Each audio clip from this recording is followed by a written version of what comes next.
Africa Content TV.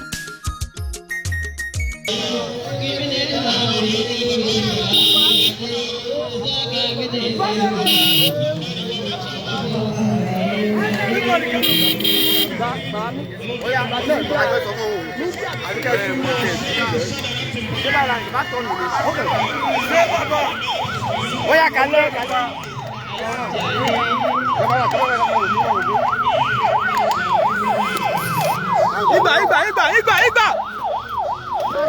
Sisa. Joko.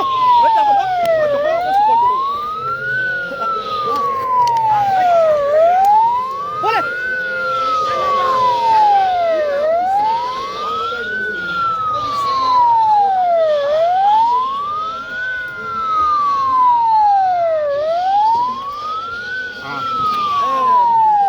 Balógun, dákun bù ká jẹ ìjàre.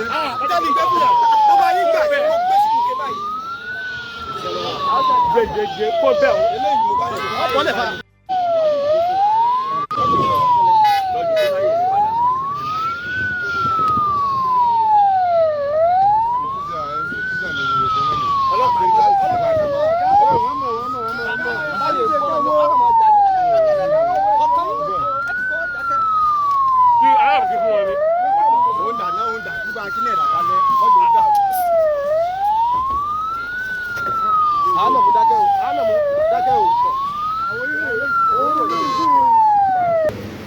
وليس بأوسائهم في الغنى ولكن معروفه أوسع. ما شاء الله. اللهم صل على سيدنا محمد. وانت اللي ورا نبوة محمد. يبقى النبي دادا. سألني أحب البلاد مساجدها وأبغضها أسواقها. Bàbá kan wá pè sóni wá ní mo ní bàbá àti wọn kí wọn ti bàbá fẹ́ kẹ́ tú. Wọ́n ní yorí tó ń mú lóko màdà àti àfàrí wọlá ẹ̀sìn àwọn nàkàlà ẹ̀sìn àwọn wọlé sábẹ́ haúsá ẹni fìlì náà wọlá kí nà máa rúfà ó haúsá òun. ولكن معروفه أوسع. Gbogbo ọba lọ́lẹ́jọ́ bàbá wọn ọba lọ́rin bí ẹ bá lóhùn màkéwú kò lè màkéwú bí bàbá ọba lọ́rin bàbá máa kò rí ìlò bí tiwọn bàbá lọ́lá ọlá àti ọ̀dà bí ọlá tiwọn bàbá nípò ipò tí ọ̀dà bí tiwọn. Bàbá wa sọ yìí pé kóòdù nàlọ bí ẹ bá jókòó tí bàbá wa ní ìṣẹ́jú márùn-ún ẹ̀kọ́ ọdún márùn-ún ẹ máa lò ní gbogbo ayé yìí bí wọ́n ti ṣe wọ́n nù. lẹ́sàbẹ̀ haúsá èyí ń bí nìkìnnà kìí sówó ni bàbá ní ní wọ́n náà fi ṣe báyìí fún wa láti nà máa rúfa rú haúsá kí wọ́n rọ àwọn ọmọ kéékèèké pé ẹ dàgbà ẹ dòkó nǹkan yóò sì máa pọ̀ sí i sì ń rí bẹ́ẹ̀ àríwá débi yìí lónìí. ẹ sọ pé ṣé ewu ẹ sọ pé ṣé ewu bàbá wa ní ọlọ́run fi àlùbáríkà sáàyè yìí wọ́n ní ẹ fi ẹ̀mí gbogbo lò ó ẹ fi àlàáfíà lò ó gbogbo àwọn ọmọ tí wọ́n ń jọ ọmọ ilé kéwú wọ́n máa yè wọ́n náà ti yí ẹ̀yin máa wà fún àyín lọ́wọ́ tẹ́yì nínú àwọn ọmọ ṣé Adam tẹ́yì òye nínú ọmọ ṣé Sàláàtì àtàwọn ọrùn yín bẹ́ẹ̀ lọ́dọ̀ wọ́n yẹ gbogbo ọmọ tó bá wà ní ìlànà la ilaha illallah wọ́n ní ká ṣe sọ̀láàtù fàájì kan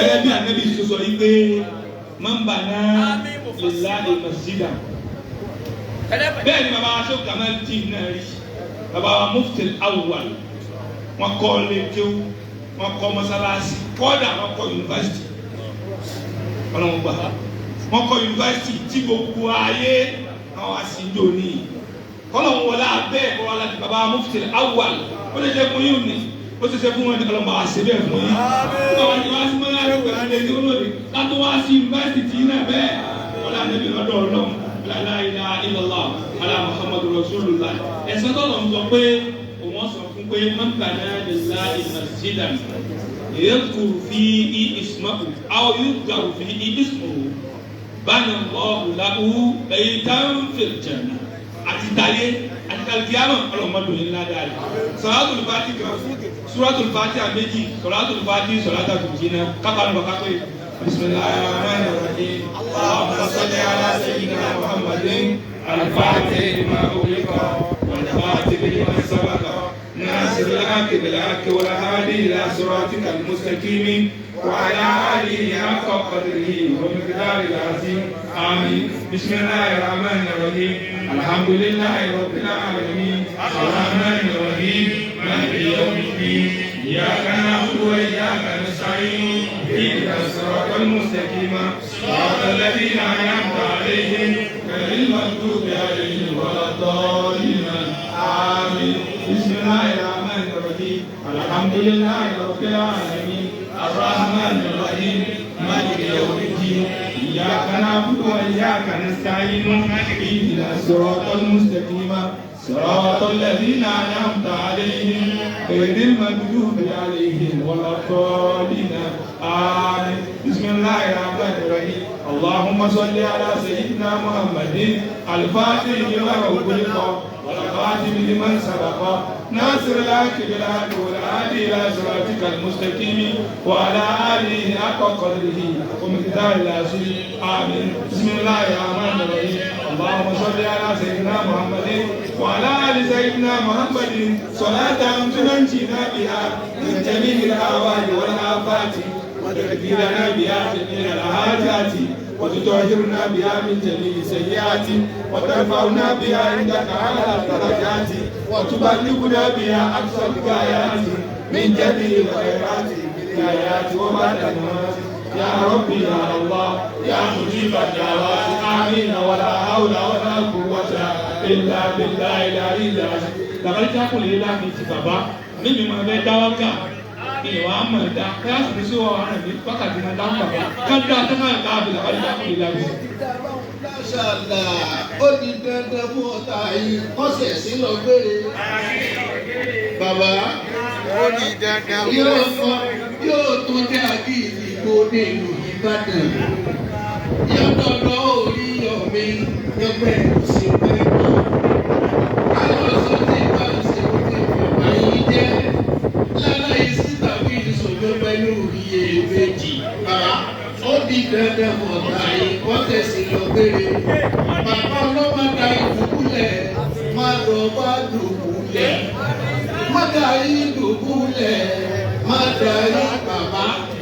Ọ̀sẹ̀ ní tẹ̀sùn kalẹ̀ fún má da ìdùbúlẹ̀ o. Má da ìdùbúlẹ̀ má da ìdùbúlẹ̀. Bàbá má da ìdùbúlẹ̀ má da ìdùbúlẹ̀. Bàbá ọ̀sẹ̀ ní tẹ̀sùn kalẹ̀ fún má da ìdùbúlẹ̀.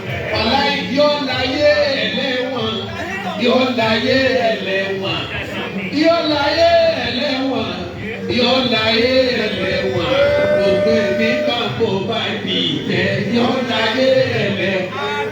Má da ìdùbúlẹ̀ má da ìdùbúlẹ̀ má da ìdùbúlẹ̀ má da ìdùbúlẹ̀ kọ̀sẹ̀ ní tẹ̀sùn káfẹ́ má da. لقد تقول إلهي وقد يكون رسول من أنفسكم عزيز عليكم عليكم عزيز عليكم بالمؤمنين والمؤمنين وإن تولوا لا إله إلا هو عليه توكلت وهو رب العرش العظيم. مبتدئ ملونا إلى قريش إلى بهم إلى الشتاء والصيف وليعبدوا رب هذا البيت الذي أقامه من دونه. gbogbo ẹni tí ń bẹ lójú ọ̀nà gbogbo ẹni tí ń bẹ lójú ọ̀nà kódà ó sọ fún ọ̀rọ̀ ọ̀sìn jáde ní sùúrù kí wọ́n kọjá torí tán lọ́hùn gbogbo ẹni tí ń bẹ lójú ọ̀nà ní sùúrù kí wọ́n kọjá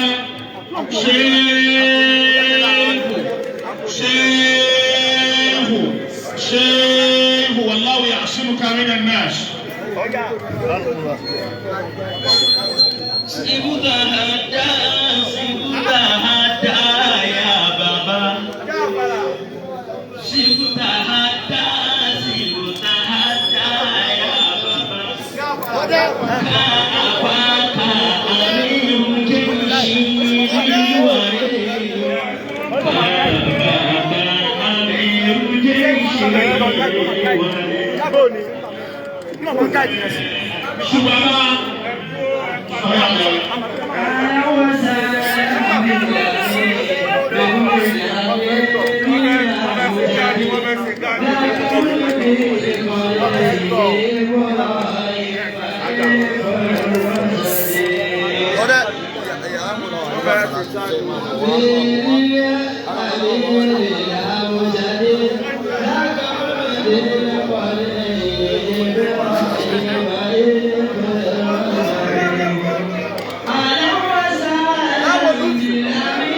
وقد أتى يوم افتتاح الأمير فسعدي ذاك ابن ذي القرنين إبراهيم ابن الرشاد يا مرحبا بابن الأمير